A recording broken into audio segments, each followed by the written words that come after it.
بە بیانووی قرتاندنی لەلایەن جرجەوە 62 تریلیۆن دینار لە عێراق دەزرا.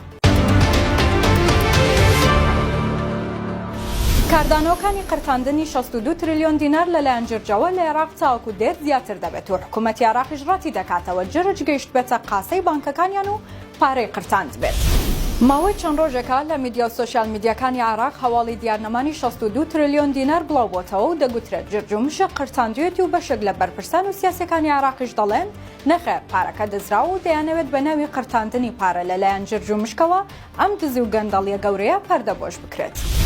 مەسەر محەممەد ساڵح ڕاوێژکاری دارایی سەرۆکوەزیرانی عێراق لەسەر ئەو بابەتە هاتۆتە دەنگ و دەڵێت ئەم هەواڵەی بڵاو کراوەتەوە دەربارەی قرتاندنی 62 تریلیۆن دینار زۆر نامەنطقی و بێبنەمایە و دوورە لە ڕاستی چونکە لە ڕووی سیستەمی بانکی و ئابووری ئەستەمە شتیوە ڕوو بدات. ئەم ڕاوێژکارەی سەرۆکوەزیرانی عێراق ئاماژێ بەوە کردووە کە کۆی دراوی دەرچووی عێراق لە 100 تریلیۆن دینار تێپەڕ ناکات و نزیکەی 188 کۆی دراوی کاشی عێراق لە دەرەوەی سیستەمی بانکیە و بەدەستی هاوڵاتیانەوەیە.